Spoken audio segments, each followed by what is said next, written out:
That's what it says in your book, yeah? The bit here. Yeah, that's what it says in your book. But you don't know who wrote your book. You just believe in it. You don't have a chain of transmission. We have a chain of transmission to Muhammad. Now, Muhammad came with the belief, as mentioned, of Jesus. Hear, O Israel, the Lord your God is one. Yeah, Moses, Jesus was quoting Moses in the Bible, yeah, allegedly. So he was quoting him to say, Hear, O Israel, the Lord your God is one. Same message. Abraham prayed to one God. All of the prophets prayed to God alone, through no intermediary. They all prayed to God alone. Even Jesus himself, he bowed in Gethsemane and prayed to God himself. And he taught his disciples to pray to God who art in heaven, meaning above heaven, the Lord above heaven. Okay? Now, this is what Muhammad came with. Worship the God of Abraham, his forefather. And he revived this message of Abraham in the Arabian Peninsula. I understand what you're saying. Okay. There's one thing again that sticks to my mind is when you think of this sacrifice that Jesus had to come for and do to die for everybody that sinned. Okay. And for them to be able to okay. So this eternity. So this sacrifice, yeah, we believe, and even Jews believe it as well. And if you read your scriptures, Jews don't believe in that. No. Hear what the Jews believe. Hear what I'm about to say. So if you read your scriptures carefully, you'll see that God can forgive without blood sacrifice. That's not the case? Right. No, that's not the case. Because in the Old Testament, yeah, he took whether it was animal, they had a full description of what had to be done for someone for God to forgive the sin. So then how did he accept flour? Flour. Yeah. The yeast, in Leviticus. About yeast, I think. In Leviticus. And what that blood offering, was it for intentional sin or unintentional sin according to the Jews?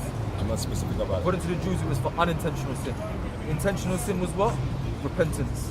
However, later on, the message of Jesus, that you have now through unknown authors, became distorted and became the message of Jesus into the message about Jesus.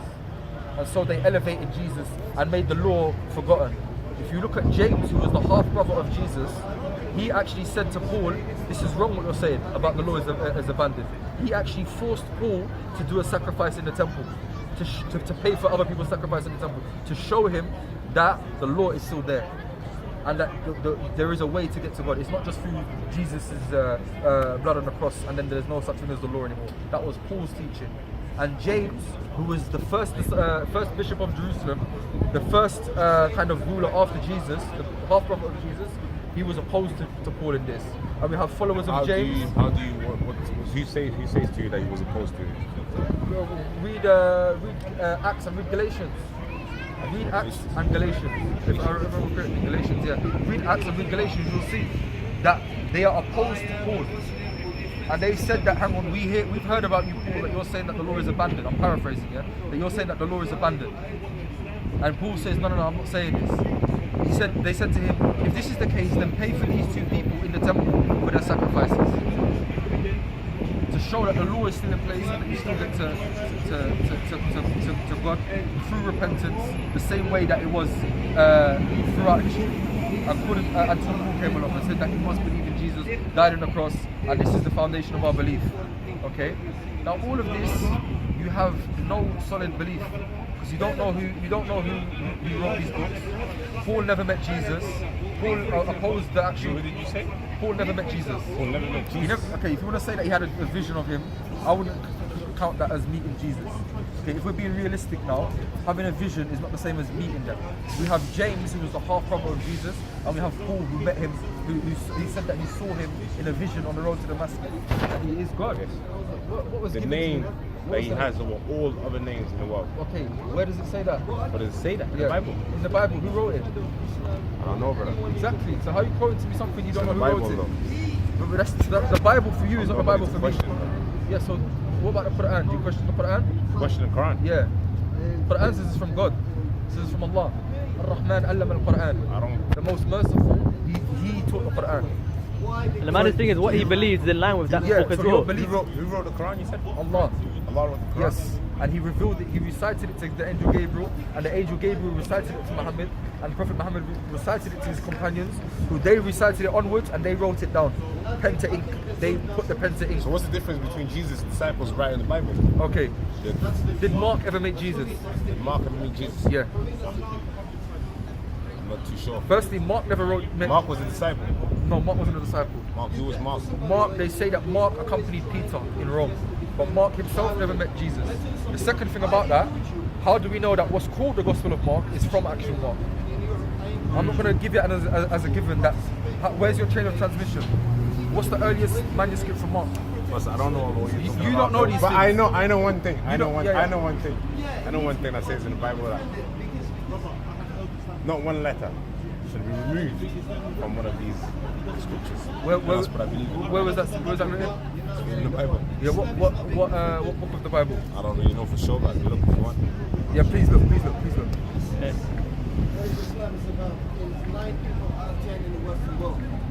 Sorry, what's the passage that you just mentioned just now? Not one jot or tittle shall be removed from this book. Whoever adds to it should be cursed or something like Wait, that. that's in the Revelations. Revelations. That's in Revelations. Yeah. So who was Revelations written by? But apparently by John. Yes, it was written by John. How do you know it was written by John? He said it was written by him. Where does it say it was written? Okay, it says it was written by... He said that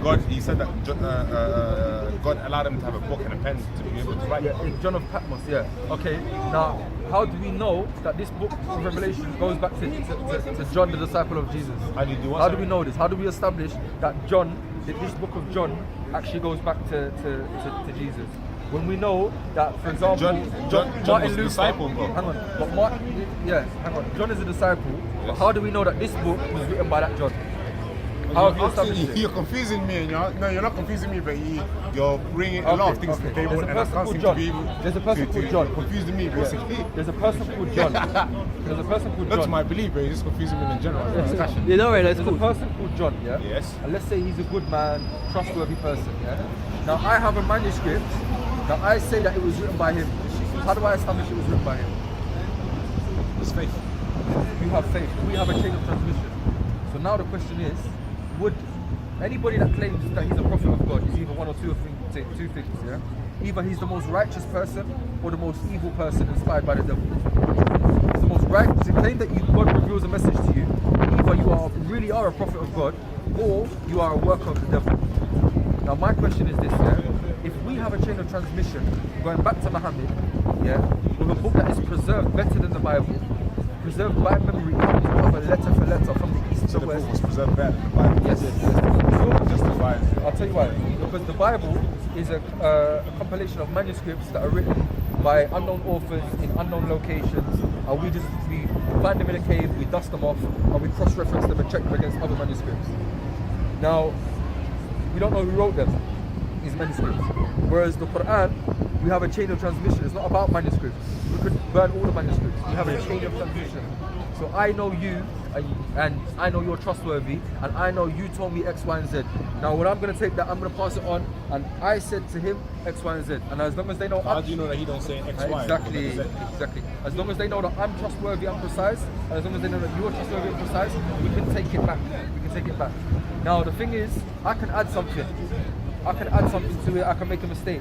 But when it's happening en masse with so many multiple chains of transmission, we know that there's no mistake in it, there's no lying.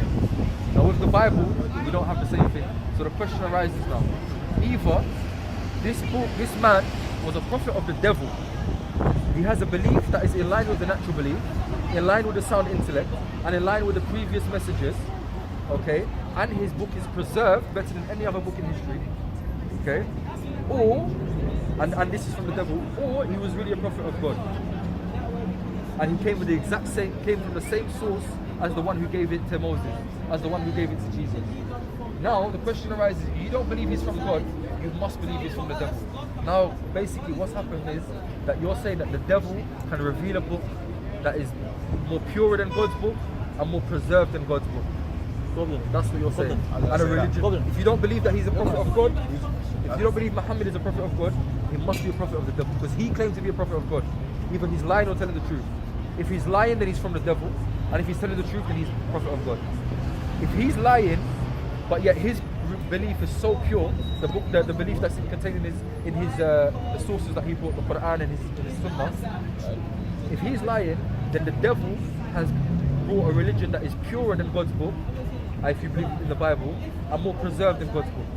And this is never the case. Debatable. That's never the case. Because God is the most merciful and the most wise. And I didn't say I don't believe that Muhammad is in the God's messenger. So this is the question. Of course, I didn't say that. But It's this is debatable. for you to reflect I don't now. know. This is for you to reflect But do now. I believe it's a question, is it? So what you do now, you ask the God of Abraham, who was neither Jew nor Christian. What religion was Abraham? Abraham was a Jew. No, he was the father of The Jews, sorry. Of the Jews. So The he, Jews, what was he he? wasn't- So what was he? What was he? What was he? I don't know, bro. He was a pure monotheist. What was Jethro? Jethro in Midian, in northern Arabia, where Muhammad came from. Jethro, the father-in-law of Moses, pure monotheist. Okay, so ask the God of Abraham now. The God who was Abraham, who was neither a Jew nor Christian. He had a pure way, pure monotheism, submission to God. This is what Islam means. A pure submission to God.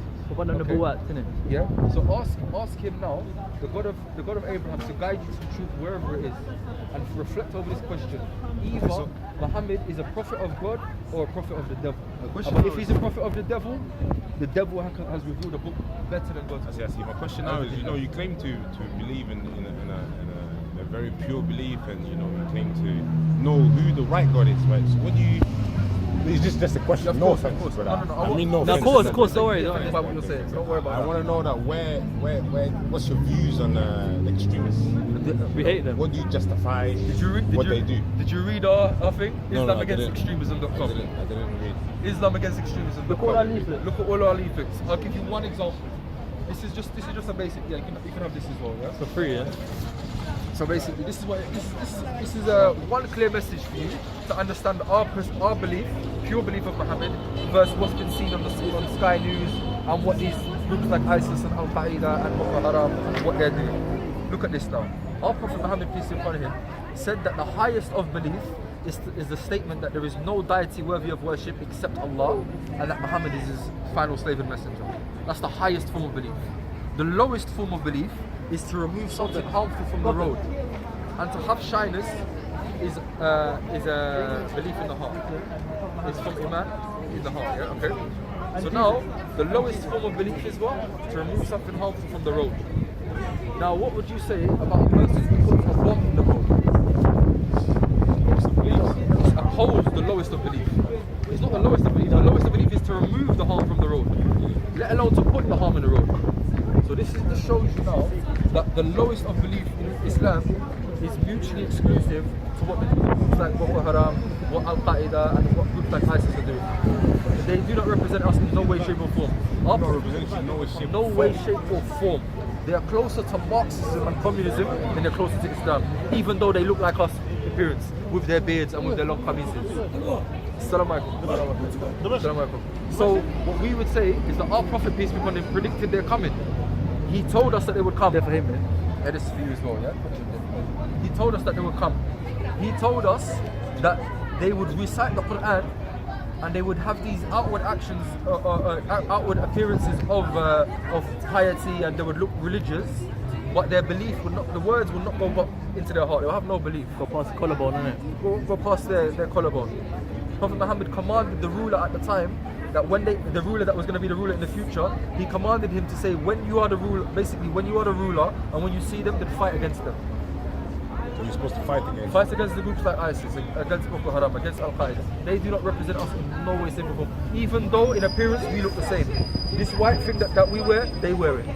This beard that we have, they have this beard. You do acknowledge that the tarnished image. Of course. Of course they are. Of course, that's why we're here. Like in France, for example. But the media don't help as well, though. You gotta remember Of course, that. Of course. But without them, the media wouldn't have this choice. So we target them. Forget the media. They're the bigger problem. The media, they have an So agenda what I as meant well. by it, because we believe, we're Muslims and we have this belief as well, but they don't want, that's what I meant. innit? Yeah, that's true. Look, Yeah. we've got a belief here. We're vocal. Our teachers are very vocal. Been given this call to Islam, pure monotheism, away from any extremism. They've been given this call since the 90s in the UK. But yet, what's the media done? They invite people like Anjan Chowdhury on Newsnight. Who is he? Who is Anjan Chowdhury? How long has he been? When did he become a representative of Islam? When did he become knowledgeable in Islam? But yet he's the one that gets the platform. So there is a media agenda to it. But regardless of what the media, I'm telling you, as an orthodox, what's known as a Salafi Muslim, we tell you that they are free from Islam, like the East and the West. They have nothing to do with it, nothing to do with Islam, other than they have their agenda and they try to wrap it in an Islamic cover. So their agenda is what? Power. They came in the time of the Prophet Muhammad, peace be upon him, and they said, "Oh Prophet, you're not dividing this wealth justly. Woe to you," basically. And what did the Prophet say to them? "If I'm not just, then who would be just?"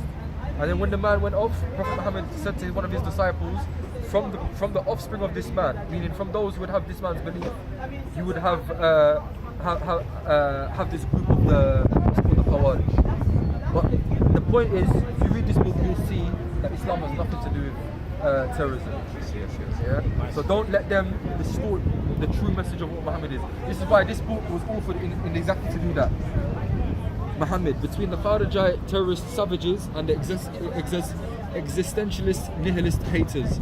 So for example, you know Charlie Hebdo? He wrote the cartoons and stuff. The line in front. Exactly. So the truth of Muhammad is basically between two extremes. What the people in Charlie Hebdo say about him and what these ISIS and these extremist groups say about him. The truth is neither here nor is neither here. Read the truth about Muhammad for yourself. Okay? But it's upon you now to ask the God of Abraham. Guide me to the truth wherever it is. And as long as you're sincere and you're seeking knowledge, you cannot just be sincere and then close your brain. Two things. Be sincere and gain knowledge. When you have these two things, then you will be shown. Because Allah will give you signs, but you being close to seeking knowledge, you will basically avoid This the signs. could be a sign. This could be a sign for you now. This is a sign. Yes. Of course it can. Of course, everything is written. This conversation that me and you are having now was written from the one above the heavens. Was written. You know, one thing I like about your religion, thank you very much, but one thing I like about your religion is the unity that you lot have, you know.